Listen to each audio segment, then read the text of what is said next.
Right, so in this week's parsha we have the building of the Mishkan, or at least the mitzvah to build the Mishkan. Now, there's one particular vessel that was housed in the Mishkan, the tabernacle, in the Beis Hamikdash, that I think is like the one that I think needs a little bit of an explanation, which is the following one. We know that in the Holy of Holies, the vessel that was housed there was the Aron, the Ark of the Covenant with the Luchos. That makes sense. The Mishkan is a spiritual place; it's a house of God, so it makes sense that the Aron should be there.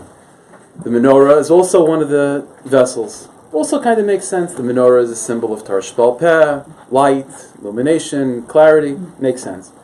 You have the Mizbech, an altar for sacrifices. Also makes sense. The one object that's in the Mishkan that it's hard to explain why is the Shulchan. The Shulchan was a table that had 12 loaves of bread. And the symbolism of the Shulchan, according to Chazal, Rashi already brings down, was wealth, was money, influence. It had a crown on it, which was a symbol of the power that someone has and influence that someone has when they, Baruch Hashem, have a good parnasa. What is that doing in the Mishkan?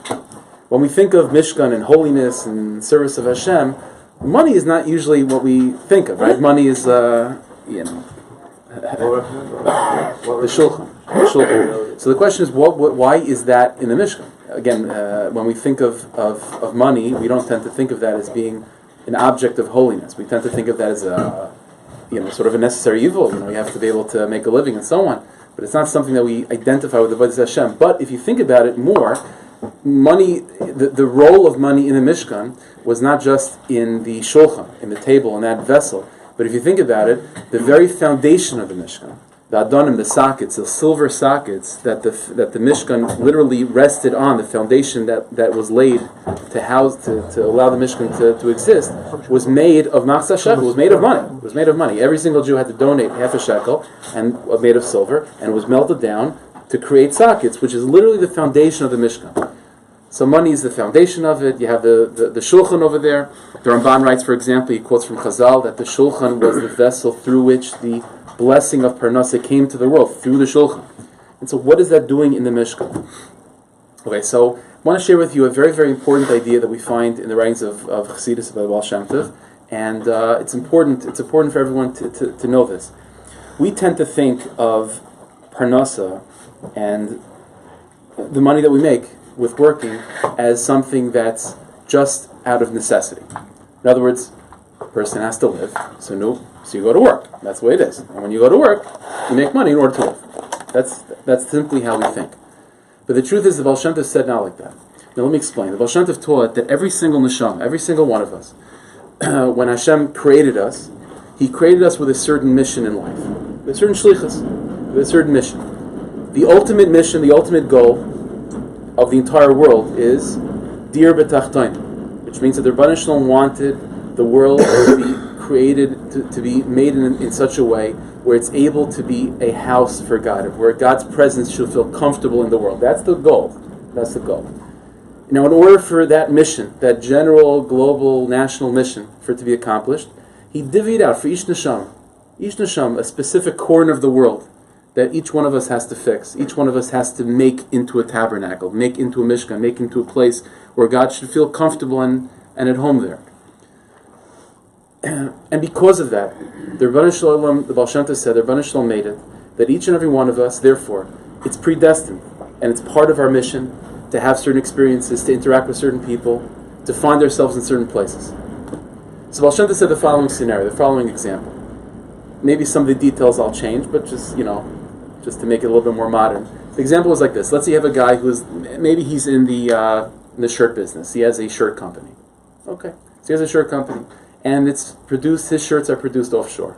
So he has a factory in China, let's say, that's producing his shirts. Okay, very nice. He's making nice parnasa, good. He gets a call from one of the managers of the factory over there. There's some problems, the buttons aren't good, there's something wrong. It's this person, it's part of his job, he starts calling other people to try to see if they can fix the problem. Doesn't seem like it's working. It seems that he himself has to go and do it himself. So that's what he does. He books a ticket, certain airline, flies to China. Now, he's done this before. He goes to China. It's his business, so this is not unusual to him. And he has a certain hotel that he particularly, he likes staying by, and within that hotel, a particular room that he likes staying by. So he makes the arrangements, goes to the hotel, calls up the front desk if he could stay by that particular room. Happens to be, at that time, that room is not available. There's someone else that came, but there's a room right next to it. Okay, fine, no big deal. Books his ticket, books the room, flies there, gets there to the hotel, goes into the adjacent room that he's used to going to. He sits down. It's been a long day, a long flight. He's thirsty. So he goes into the little fridge over there, takes out a bottle of water, opens the bottle of water, pours a cup, makes a shakal, drinks. Next day he goes to the factory and does what he has to do, problem solved. Baal Shem Tov said, you asked that guy, why did you go to China? Why did you go to China? To fix the problem, because the buttons were off, there was something wrong.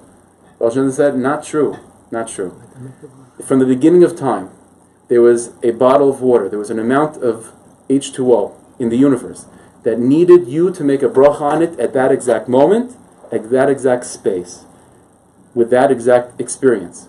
And that was part of your mission in life. Now, the Rebbeinu Shalom has an issue on his hands, which is, how do I get a guy who lives in the Five Towns, Brooklyn, whatever it is, how do I get him to be with that cup of water in China at that exact spot, that exact time? Well, so said the Baal Shem Tov, what the Rebbeinu Shalom decided is, I have to make you circumstances in life which you'll be forced, because of Parnasa, to be in this particular business of manufacturing shirts. One thing will lead to another, and you'll find yourself in that particular place. Said the Baal Shem Tov, Parnasa, the money that a person makes with Parnasa, the way a person should look at Parnasa is that that's what's directing you to the experiences that you have to have in life. In other words, it's not that you're working in order to make the money, and the money is the end game. It's the opposite.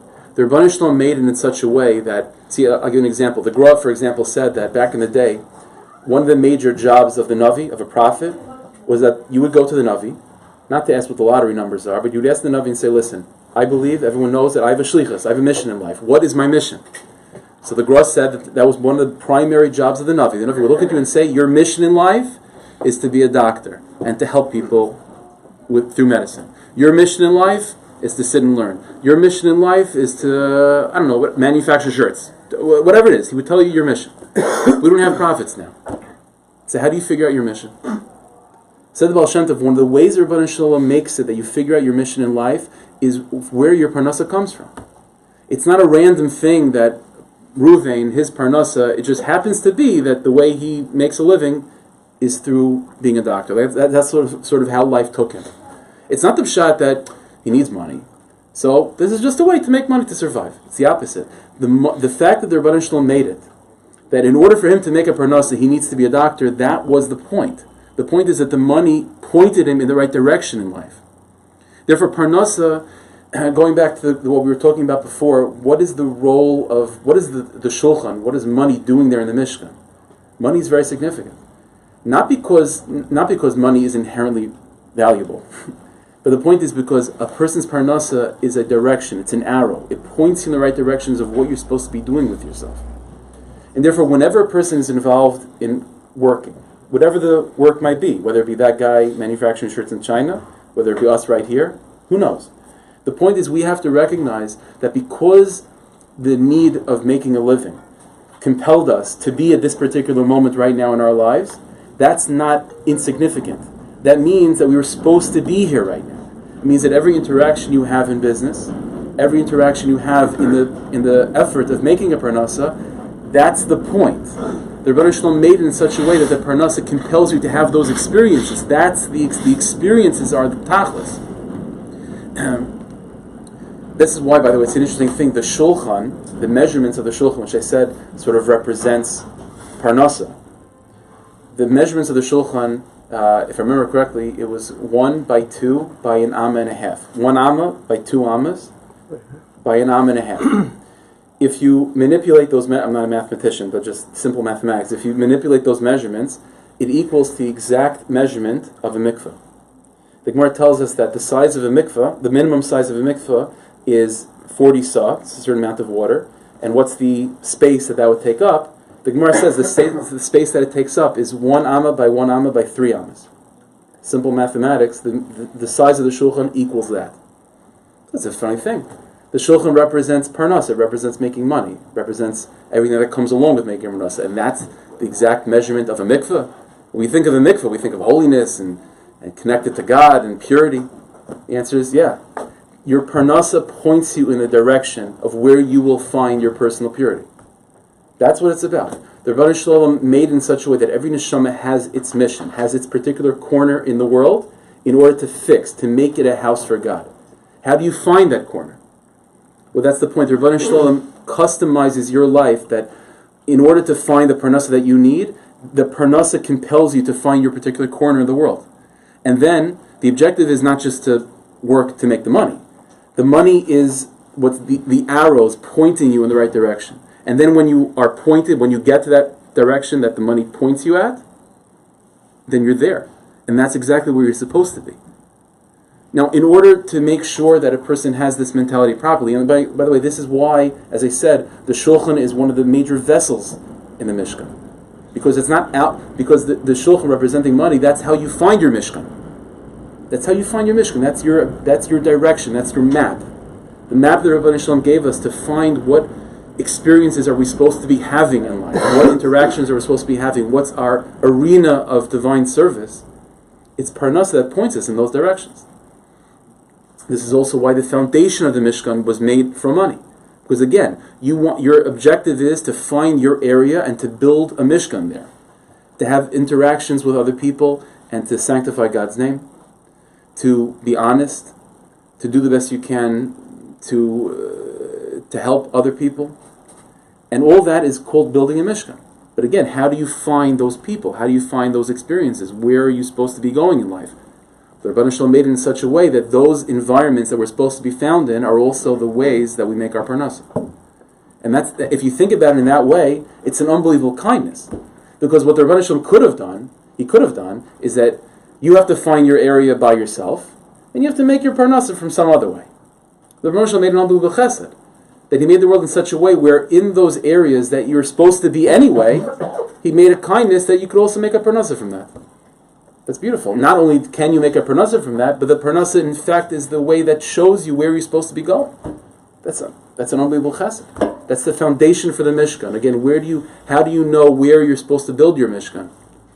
I hate to say it, but follow the money. That's the way it goes. That's what it means. In other words, again, now one point that I think is important to make, which is that on that shulchan, on that table, right, which again represents the ideal perspective towards parnasa being a arrow pointing you in the right place, but not the thing that's ultimately the tachlis, the goal. On the shulchan there was a crown, as I mentioned before. If you take a look at Rashi says, what's the significance of that crown? So Rashi says the significance is that that's representative of the crown of malchus, of royalty. Now, on a simple level, it means because the king was the wealthiest person in the country, so the king, therefore, is represented in that shulchan as well. The Sforno HaKadoshim explained that there's a lesson in that, which means that in order to ensure that a person doesn't get swallowed up in the arrow pointing you in the right direction, right? In order to make sure that you see money as the arrow, your parnasa as the arrow pointing you in the right place to be at the right time, but not that that's your whole universe is just the money. You have to see yourself as a king. You have to see yourself as someone that's in control of parnasa itself. You know what I'm saying? Instead of seeing the parnasa as something that's driving you, you're the one in control, and you're always with the presence of mind that the money is something under my jurisdiction, and I'm just being shown by my parnasa where I'm supposed to be to accomplish what I have to accomplish as a Jew. And that's the lesson of the Shulchan, that's the lesson of the Mishkan.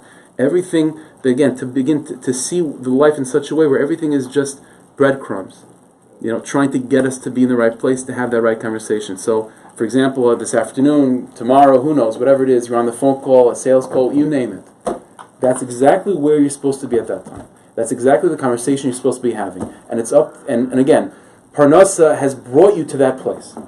But your goal is that place right now. And the question is, what are you going to do in that moment? Just like that guy in China. He was brought, it was predestined, he's going to drink that cup of water. But the choice is he going to make a bracha?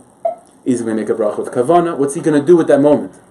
But his parnasa led him to that place, and his question is he going to make that place, that cup of water, that act, a mishkan, or is it just going to remain barren desert? That's the question.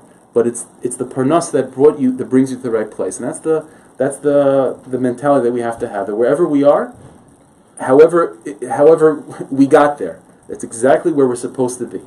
It's a matter of what we do with that moment. The Rebbe should up that we should be able to build a mishkan, to build mishkans, and when enough of us do this in our own personal lives, then guess what happens? All those mishkans come together. Be able to. That's what it means. That Beis Hamikdash Shalmalo descending from heaven. What does it mean? There's such a thing, right? There's a tradition that when Mashiach comes, the Beis Hamikdash Shalmalo will descend. How do we, It's every little kid knows, right? Every mitzvah you do puts a brick, whatever that means. It means you build your mishkans down here. They come together to become the Beis Hamikdash. We should be able to experience that with our own eyes. Of Bias Gold Tzedek Meher V'Meinu. Amen. Thank you, Hashem. Thank